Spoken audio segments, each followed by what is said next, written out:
få se mera danskar här i de här skolorna, men tyvärr kanske blir det inte mer än de som sitter här, så är det lika bra att vi börjar. Det här vi har delat upp programmet vad vi ska prata om. Och det är barnuppfostran, sociala livet och sjukvården, alltså kurdiska kvinnornas situation i Sverige. Och innan vi går vidare så kommer vi berätta lite om bakgrundsinformation, vilket land de kommer ifrån och vad de hade för ställning i deras land. Och de arbeten har vi delat upp nu. Sabahat kommer att ha barnuppfostran,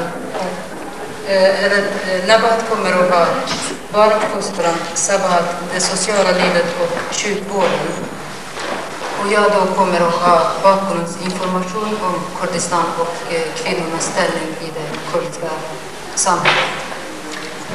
Och innan vi går vidare så vill jag också gå igenom programmet vad vi kommer att ha under dagen. Först hade vi tänkt börja vid 10-tiden, men det blev inte så som vi hade tänkt. Så öppnar vi konferensen då. Vi har 11-tiden ungefär. Och tal av representanter från politiska partier, från Centerpartiet och eventuellt från kommunistiska partiet. Och information om Kurdistan och kvinnans ställning i det kurdiska samhället. Och sen har vi då 4 svenska tjejer som har varit i Kurdistan i sommar, eller 3 svenska tjejer, en av dem hade fått förhinder. De kommer och berättar för er vad de har sett som en svensk och vad de har för att säga till oss. Sen har vi då efter deras tal en kort paus, 20 minuter. Där har vi kafeteriet och vi bjuder på kaffe där, som vi är jättevälkomna till. Och sen efter pausen då kommer vi ha kurdiska kvinnans situation i Sverige. Sen efter, då kommer vi alltså ha barnuppfostran innan lunchen. Eller efter lunchen var det, förlåt. Och lunch hade vi tänkt 12:30 till 13:45 cirka. Sen efter lunchen kommer vi då ha fortsättning av kurdiska kvinnans situation i Sverige. Och efter det så har vi Nelly Ydén som ska prata från Statens invandrarverket. Och efter Nelly har pratat då kommer vi ha diskussion om den kurdiska kvinnans situation då. Om ni har frågor eller förslag så kommer vi ha under den tiden då vi har diskussion. Och efter diskussionen så har vi sånger av Gulistan, en kurdisk flicka, en känd kurdisk sångerska kan man säga. Hon kommer att sjunga för oss några kurdiska sånger. Och efter henne så har vi kurdiska folkdanser. Det sker bara av kvinnor som en symbol för kvinnor. Och sen avslutning har vi räknat med vid 17:00. Så hjärtligt välkomna ännu en gång.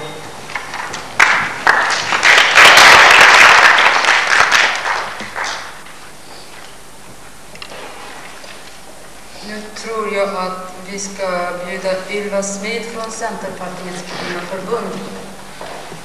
Varsågod.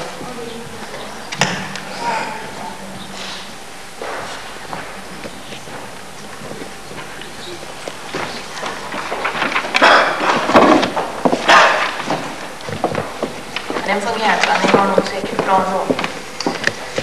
Jag tackar så hemskt mycket för inbjudan. Vi tycker att det är väldigt viktigt och väldigt bra att vi får ha kontakter och utbyte med andra organisationer, andra grupper, andra folkslag också. Tillsammans är vi starkare, som det står här på väggen bakom oss, och det är ju verkligen sant. Jag kommer alltså från Centerpartiet och Centerns kvinnoförbund. Centerns kvinnoförbund är Sveriges största kvinnoorganisation. Vi har närmare 70 000 medlemmar. Jag skulle vilja berätta lite grann för er om vår organisation, hur den bildades mycket kort och framförallt vad vi gör för någonting. Centerpartiet bildades 1910 och det kom till för att man tyckte att landsbygdens folk inte hade något parti som stämde överens med ens behov helt enkelt. Det fanns då socialistiskt parti och det fanns liberaler och det fanns högerparti och ingenstans sorterade då den här befolkningen på landsbygden in ordentligt. Alltså bildades Bondeförbundet som det hette på den tiden.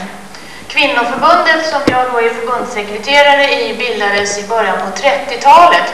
Och det var delvis samma syfte, men naturligtvis så handlade det om att man skulle tillvarata kvinnornas situation, eller förbättra kvinnornas situation på landsbygden och tillvarata deras intressen.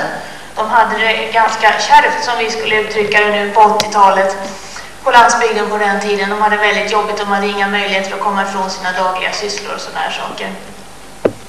Idag då, 1988, så har naturligtvis förhållandena förändrats ganska mycket.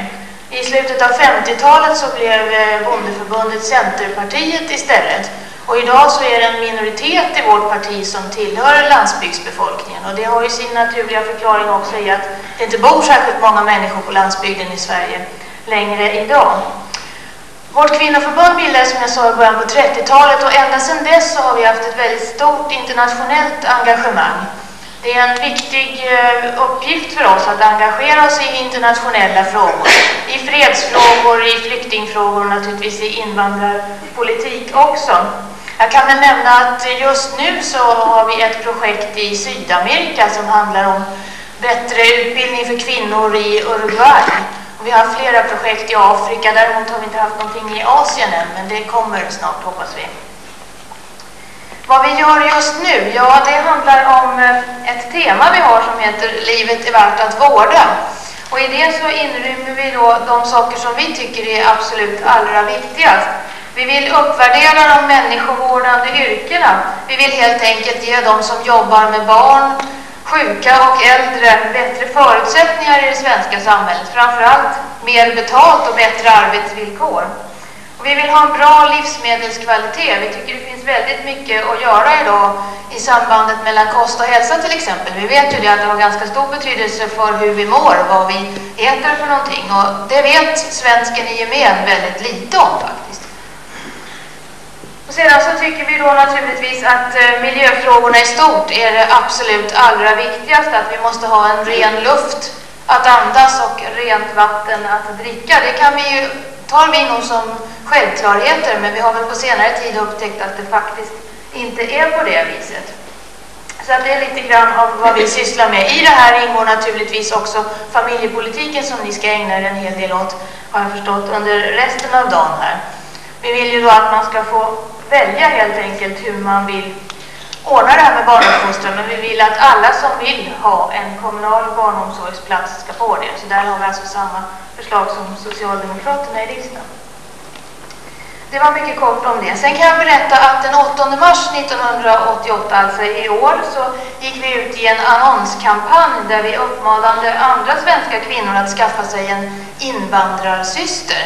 Vi tror att det kan vara ett bra sätt att få bättre kontakt och bättre relationer med den invandrande befolkningen som finns i vårt land. Jag själv kommer från en kommun här söder om Stockholm, Haninge, en kommun där vi har över 50 olika folkslag. Vi har skolklasser där man har kanske 30 olika nationer, nästan lika många som barnen. Och det förstår ju var och en att här behövs det väldigt mycket insatser för att det här ska fungera bra. Nu i somras så genomförde vi någonting som vi kallar för invandrarsemester. Det betyder att vi uppmanar våra medlemmar att ta emot invandrarfamiljer i sina hem. Det kunde då vara för ett kortare besök över en helg, eller det kunde vara då för en lite längre semestervistelse, en vecka eller kanske till och med mera. Det här är egentligen ingenting som vi har börjat med nu, utan det började vi med någon gång på början av 80-talet, 81 tror jag att det var. Och sedan har det då funnits hela tiden, men nu har vi alltså satt ännu mera fart på det här arbetet. Och det genomfördes då på ett, jag tror det var 30-40-tal familjer i somras. Och det visar sig vara väldigt lyckat. Det fungerar faktiskt väldigt bra, men det är svårigheter med byråkratin. Det är svårt att få kontakten, den första kontakten alltså mellan den här svenska familjen och invandrarfamiljen. Att man får hjälp av invandrarbyråer och sådana här saker. Men det tänker vi fortsätta att arbeta med. Och vi vill naturligtvis gärna, som jag sa inledningsvis, ha mer kontakt med invandrarorganisationer. Vi vill gärna naturligtvis ha folk från andra organisationer som medlemmar i vår organisation. Och avslutningsvis så skulle jag vilja lämna över lite material till er. Det första är en bok som beskriver vår historia, alltså hur den här organisationen bildades. Det är en vetenskaplig produkt helt enkelt, för att den är då studerad ur 3 olika vetenskapliga perspektiv, vår organisation, dess tillblivelse, hur den fungerar och vad vi då kommer att göra framöver. Det är en sociolog, bland annat en fil.doktor från Lund och en kille som jobbar med utrikespolitik som har gjort den här boken. Sedan har vi en egen tidning som vi kallar Nya budkavlen. Det här med budkavle betyder ju att man skickar budskap egentligen mellan människor. Och det tycker vi är väldigt viktigt. Det hänger ju väl ihop med det jag har sagt tidigare här. Sen har vi ett invandrarpolitiskt program och livet är värt att vårda som är vårt tema. Och de här sakerna vill jag överlämna till er. Till sist bara, vi kommer ha en utställning om kvinnors arbete. Den har egentligen redan börjat i en turné som vi har 2 år över hela Sverige. Där vi har genom konsten illustrerat det här med kvinnors arbete. Vi tycker att kvinnors arbetssituation i Sverige idag inte är tillräckligt bra. Vi har för dåliga löner och för dålig arbetsmiljö. Många saker borde kunna göras bättre. Det här ville vi illustrera genom en utställning. Det visade sig bara det att det gick faktiskt inte. För att det fanns ingen konst som illustrerade kvinnors arbetsmiljö. Därför så har det här skapats ny konst. Det är 4 olika konstnärer som genom Konstfrämjandets försorg då har plockats fram och som har hjälpt oss med det här. Så att det ser vi verkligen fram emot att det ska bli väldigt intressant. Vi kommer också ha aktiviteter kring den här utställningen som alltså ska vandra Sverige runt i 2 år. Jag kan väl berätta för er att den 6 december så kommer den till Kulturhuset här i Stockholm och då kommer vi ha en lite mer officiell vernissage kring utställningen. Så ni är hjärtligt välkomna att komma och besöka den.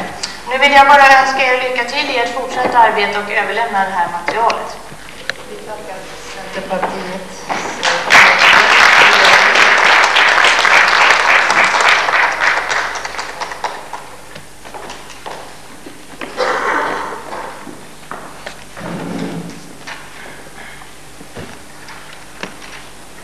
Jag vill också annonsera att vi har en utställning där utanför och det är bland annat folkdräkter, broderier och med mera. Så ni får gärna titta på när vi har rast och sådär. Vi har inte sagt varför vi har den här konferensen. Så syftet med den här konferensen är att för att kunna belysa kurdiska kvinnans situation och de problem som hon har då i det svenska samhället, till det svenska folket. Och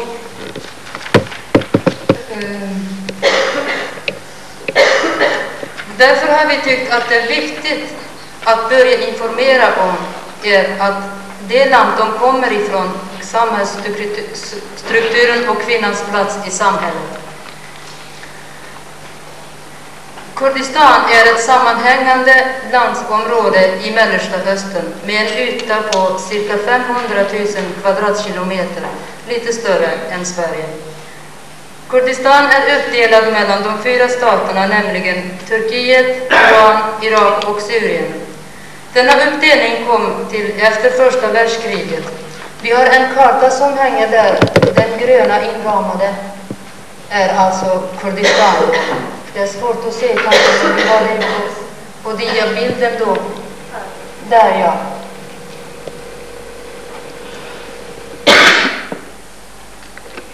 Kurdistan har en befolkning på cirka 22 miljoner, varav 12 miljoner bor i turkiska delen av Kurdistan, 6 miljoner bor i iranska delen, 3 miljoner bor i irakiska delen av Kurdistan och 1 miljon bor i syriska delen. Därtill kommer cirka 300 000 i Sovjetunionen som är flyktingar som före första världskrig som drabbade området. Det finns en betydande kurdiska flyktingar som bor i Libanon. Dit har man flyttat av politiska och ekonomiska skäl, framförallt efter andra världskriget. Kurderna är en eget folk. Efter araber, turkar och perser är den 4:e största folkgruppen i Mellersta Östern. med eget språk, kultur och bor i sitt eget land, nämligen Kurdistan.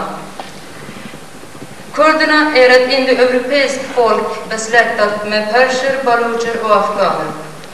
Det kurdiska språket tillhör den indoeuropeiska folkgruppen. Skillnaden mellan kurdiskan, turkiskan och arabiska är lika stor som skillnaden mellan svenskan och finskan. I Turkiet förnekar man kurdernas existens, vilket är beroende av vilken regim den kommer till makten.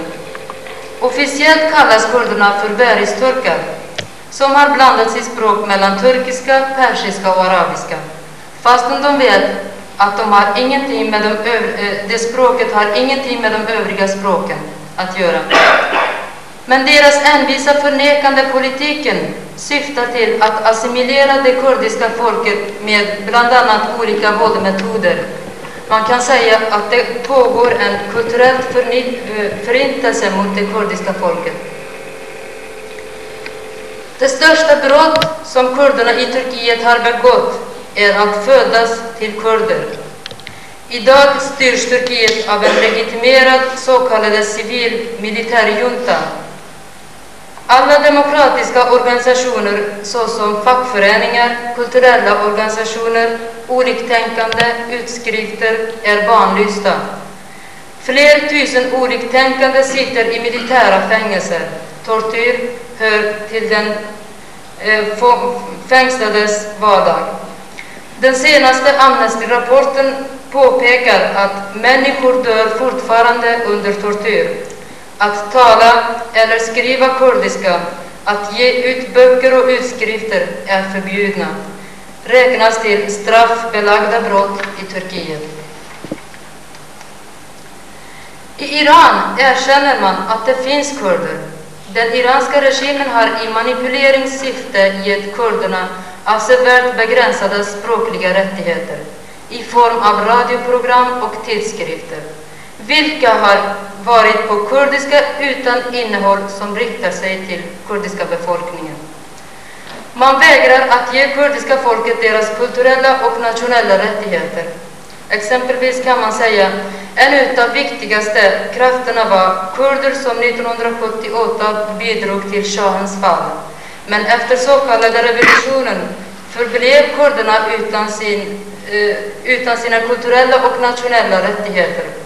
Kurdernas krav besvarades med en grymhet utan like.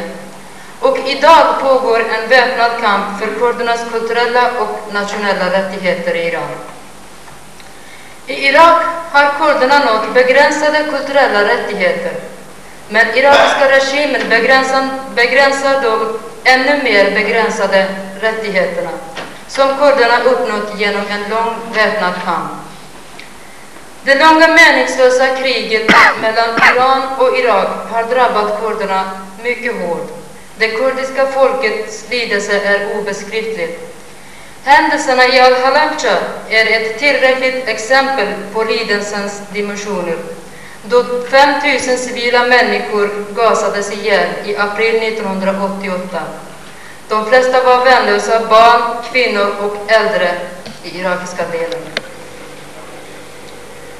När det långa kriget mellan bägge länderna avslutades med en vapenvila har den irakiska regimen startat en folkmord mot det kurdiska folket med de förbjudna kemiska vapen som resulterade 10 000-tals döda. Återigen var det barn och kvinnor som drabbades hårt. 1000 kurdiska byar jämnades med marken och cirka 100 000 människor flydde undan kemiska vapen till gränsstaterna, nämligen Turkiet och Iran, som också är fientligt inställda till kurdiska folket. I Syrien har kurderna inte heller några kulturella och mänskliga rättigheter. Kurdiskan är förbjudet som läs- och skriftspråk. Flertalet kurder är fråntagna sina medborgarskap och lever som flyktingar i sitt eget land. Vårt problem är att vi inte får använda vårt språk fritt i de 4 länderna. Där vi traditionellt är bosatta används 3 olika alfabet. I Turkiet och Syrien skrivs kurdiska med det latinska alfabetet. I Irak och Iran används det arabiska och i Sovjetunionen sedan 1946 den kyrilliska alfabetet. Att kurdiskan skrivs med olika alfabet har försvårat möjligheterna för oss att läsa varandras litteratur över statsgränserna.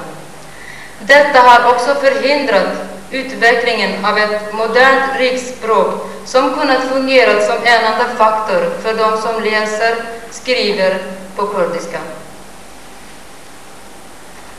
Men trots förbudet skrivs och har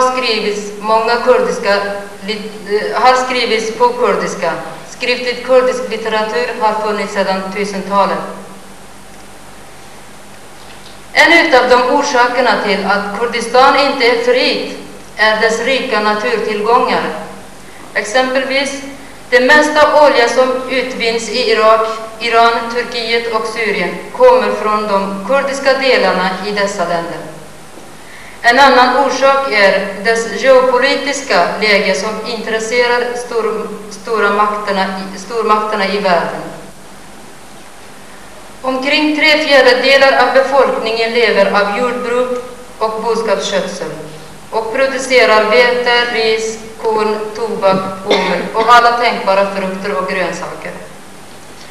Fårskötsel är en annan inkomstkälla i Kurdistan. Kött och ull säljs vidare till respektive landstorstäder. Många av de så kallade äkta mattor är värda av kurdiska kvinnor, vilket saluförs i väst som persiska eller turkiska mattor.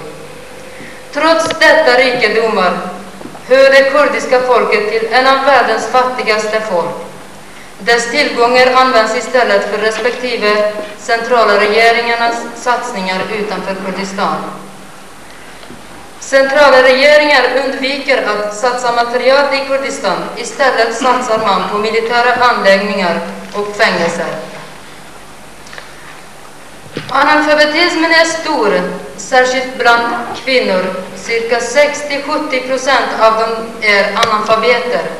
Saknandet av skolor, speciellt på landsbygden, och att de befintliga undervisar på turkiska är den främsta orsaken. De flesta kvinnor som lever idag i Sverige kommer från en sådan bakgrund.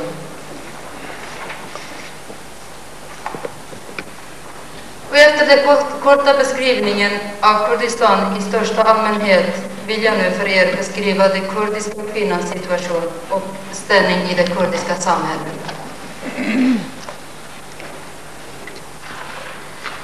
Den nationella situationen i Kurdistan, som jag redan har påpekat, att kurderna lever under ett kolonialt förtryck. Därigenom har det kurdiska folket i sin helhet inga som helst möjligheter att bestämma över sitt eget öde. Detta är det avgörande hindret för ett folkligt, kulturellt samhälleligt utveckling, vilket leder till att den kurdiska kvinnan som övriga kurdiska folket kan inte utveckla sig. Kurdistan har ett halvfeudalistisk samhällsstruktur. I ett feudalistiskt samhälle betraktas kvinnan mindre värdig. Kvinnoförtrycket i ett sådant samhälle börjar från dagen då de föds som ett kvinnligt kön. Under hela sin uppväxttid diskrimineras och uppfostras till osjälvständiga, lydiga individer.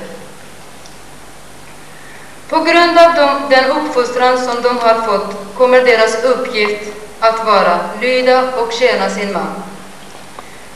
Trots detta kvinnosyn har den kurdiska kvinnan ett erkänt betydande roll i det kurdiska samhället.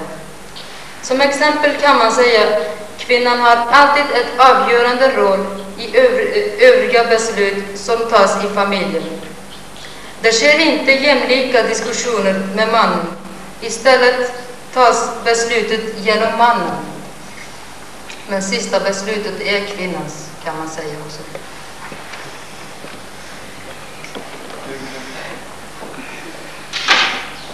Den islamska religionen är den enda religion som har en världsligt samhällssystem med bland annat sitt skattesystem och kvinnosyn. Kvinnan enligt denna religion är inget annat än en prydnadsmöbel i hemmet.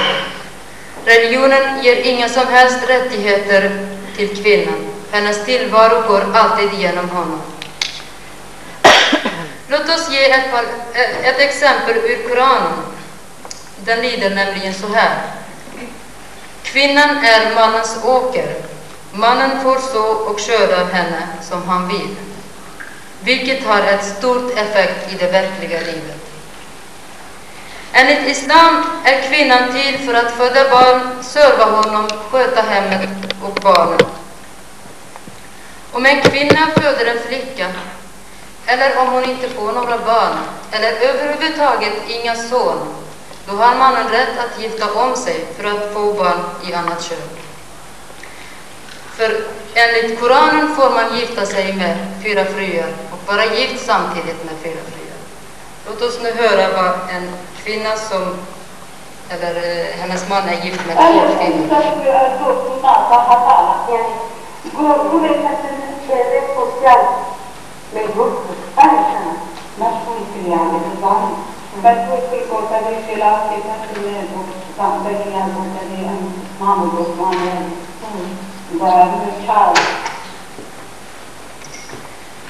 Det värsta är att kvinnan själv har accepterat sitt öde i det samhället. Och nu när vi lyssnar på det här bandet så säger kvinnan att samhället och mina släktingar och hans släktingar kom och sa att han måste liksom gifta om sig för att få ett barn i annat kön. Och då säger han har rätt och han får liksom gå och gifta sig med en annan fru. Så han gifte sig med en annan fru för att se om han får söner då.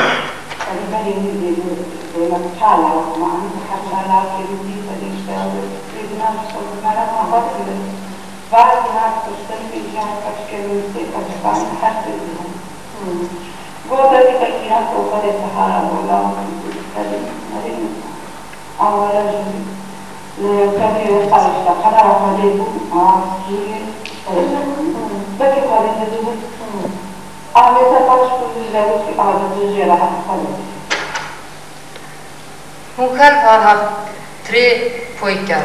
2 av dem dog naturligt och en av dem blev skjuten.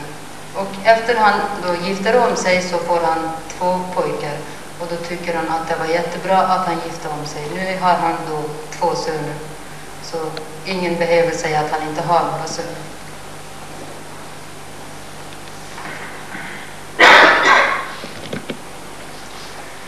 Det finns en väsentlig skillnad mellan kvinnornas vardagsliv och ställning på landet och i städer. Och vi nu ska skilja på livet då, på landet och i städer. På landet är kvinnor mycket produktiva i arbetslivet. Hon jobbar både ute på fältet med sin man och i hemmet. Hon är relativt friare på grund av att hon jobbar ute vid sidan av mannen. Trots att båda är produktiva så är det ändå mannen som bestämmer över det ekonomiska. Hon kan röra sig fritt ute i samhället och hennes relation med omgivningen är relativt friare. Hon behöver ingen slöja, istället har hon bör ingen slöja, istället har hon traditionella kurdiska dräkter. I vissa områden är hon med festligheter. Eftersom bara kurdiskan pratas på landsbygden känner hon sig säkrare och hennes relation är mycket naturligare. När det gäller utbildning på landet, det är obligatoriskt att gå i 5-årig grundskola. Men på grund av religionen är flickornas andel betydligt mindre. Istället föredrar de korankurser. En annan orsak är att de måste passa sina småsyskon när deras mammor är ute och jobbar på fältet. Men detta betyder inte att kurdiska flickor inte utbildar sig. Det finns många kurdiska flickor som har utbildat sig från landsområden där de har flyttat till en annan stad.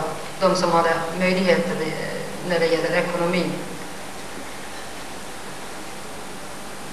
På grund av ekonomiska och andra möjligheter är det svårare att få en högre utbildning.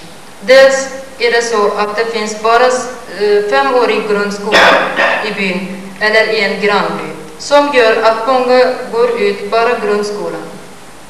För att högstadiet eller gymnasium finns i närmaste stad, vilket gör att det är omöjligt enligt våra traditioner att låta flickor ensam flytta till en annan stad och vidare studera.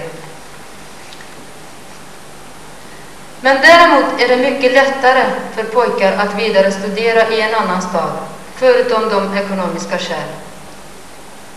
Man kan säga att antalet studerande har ökat och ökar beroende på samhällsutveckling och ekonomin. När det gäller sjukvården på landsbygden är det katastrofalt.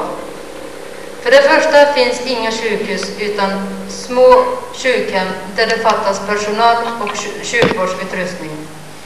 Man har ingen som helst kontroll under graviditetstiden och man föder barn hemma. Antalet dödlighet under förlossningen är mycket hög. Också barnadödligheten är lika hög, nästan högre än kvinnodödligheten. Preventivmedel är inte så vanligt på landsbygden.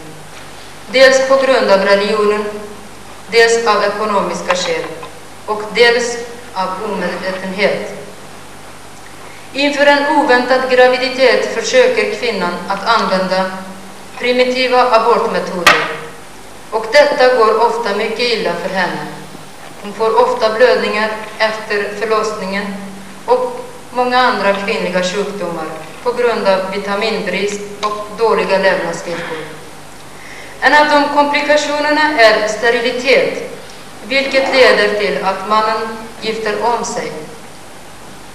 För det är alltid kvinnans fel att inte få barn, nämligen. Preventivmedel är nu vanligare på landsbygden, kan man säga. I städer är läget lite bättre när det gäller sjukvården. Och det är på grund av att man har nära till sjukvården. Men den statliga vården är långt ifrån tillräcklig och utan kvalitet. När det gäller den privata sjukvården är det både bättre och bredare, men dit kan enbart välbärgade gå. Den överväldigande delen av kvinnor i stan är hemmafruar. De är mera isolerade. De traditionella islamska reglerna är mycket mer påtagliga. Kvinnor visar sig inte ute, hon bär ofta slöja. Hon är mer instängt och är helt beroende av mannen. Språket är ett förhinder, ofta är en förnedrande faktor för kurder.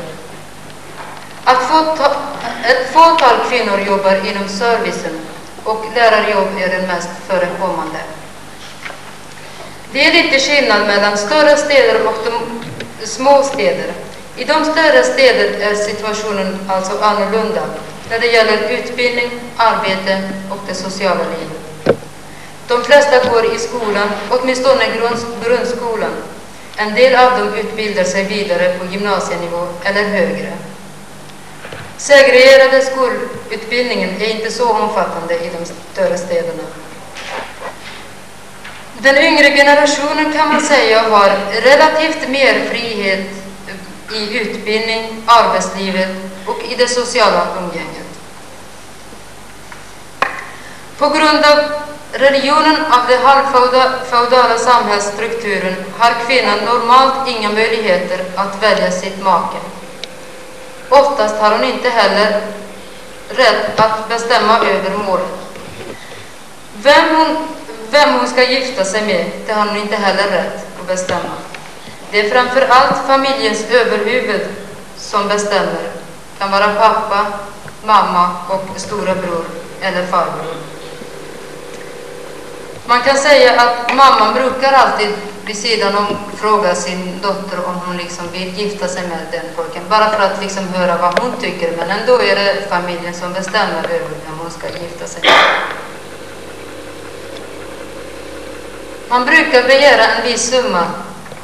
Jag tror på svenska säger man hemgift. Guld och liknande. Och detta beror på följande anledningar. Dels beror det på att flickan är en arbetskraft i familjen och då förlorar familjen en arbetskraft. Dels av ekonomiska skäl då pappan inte kan köpa några saker till sin dotter när han gifter bort henne. Så han måste köpa för de här pengarna då till henne vissa saker som han själv vill, så att hon har det bra hos sin man. Och dels för att hon ska ha ett värde hos sin man, att hon har kostat så mycket pengar. Det är mycket vanligt att man gifter sig med sina kusiner. Dels för att man vill behålla giftermålet inom släkten och inte splittra släktstammen. Och dels tror man att anpassningen ska vara bättre jämfört med en främmande. Bytesgiftermål är också vanligt i Kurdistan. Då byter man brud mot brud. Detta är också av ekonomiska skäl och anpassning.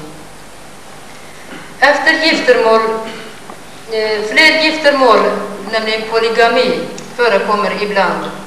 Detta kommer från den muslimska traditionen, att man kan vara gift med 4 kvinnor samtidigt. Det kan oftast bara rika agor gifta sig med fler kvinnor och samla mer arbetskraft, kan man säga. Giftermålet används ibland som en lösning på blodfejder mellan 2 rivaliserande stammar eller familjer. Där löser man den här blodfejden med att ge bort sin dotter eller få deras dotter. Giftermålen i städer är något bättre än i landsbygden. Att man ofta frågar flickan först, och flickan har lite rätt att neka den man hon ska gifta sig med. Men oftast är det familjen som fäller första avgörandet. Det är också viktigt att påpeka att föräldrarna tänker på deras bästa enligt de sociala omständigheter de lever i. De vill att hon ska ha det lätt ekonomiskt och ha ett bra äktenskap. Därför brukar föräldrarna bestämma över vem hon ska gifta sig med. Och här kan vi lyssna också på ett band, några som har gift sig, och föräldrarna hade också frågat om.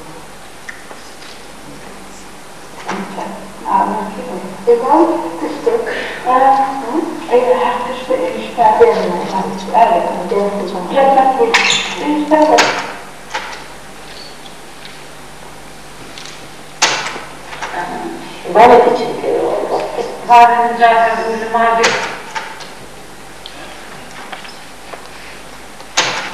yani mesele içine tutulan hakkı bir tünneyi jibo seyvanlı, jibo karar, jibo tış bu hazır halinde yani. Köpeğin kız eski bu hazır. Evet. Mesela işkeyi gelir bu işkeyi ne başlıyor? Nasıl anlayacağız? Bir tane ilgilendiğimiz ne var? Ursäkta att det dröjde lite.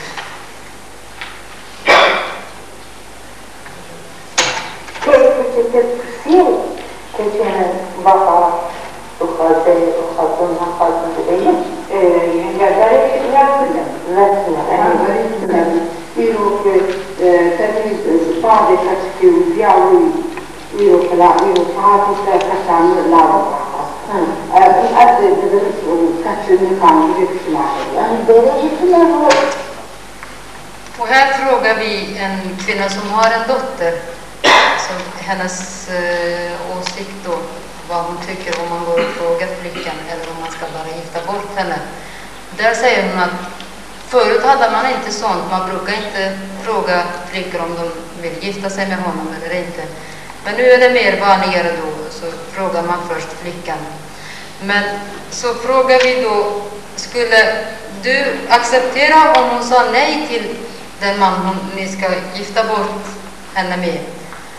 Jag tror inte att hon kommer att säga nej, säger hon, även om hon inte vill gifta sig med honom. Så tror jag inte att min dotter kommer att säga emot.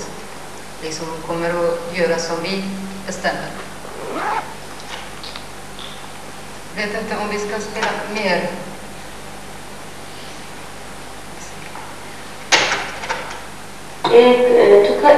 Çağ zevci bu. كان مدرس السياحة في الأسفل حياني دوشة شاد وقرأتنا في بعد ما يبقى الجرايم على الرأس وبشتين حالة هذا يعني غافية فيها قرأت وينادي لدرس دين بشتين سيريا ظلامة كي جوان شلام بناتهم قلت فلان فلان قدير بنت قزا ويتشعر باقي الفصل رجل النفس ديام شمار كنت خاطر الأخوات. Där säger en kvinna, när hon var 13 år kom de och väjade hennes hand och de frågade henne om hon ville gifta sig med honom eller inte, men hon ville inte.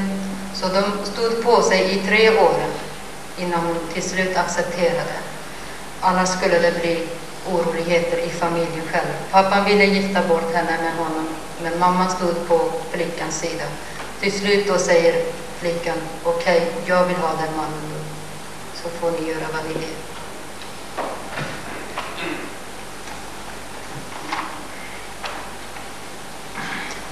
Logiskt borde i städer vara mer öppnare än på landsbygden. Men realiteten är den motsatta. Öppenheten i landsbygden är större. Man har möjlighet att träffa varandra och lära känna varandra bättre. Det beror på hur påverkad man är av religionen. Och påverkan av religionen är större i stadsdelarna.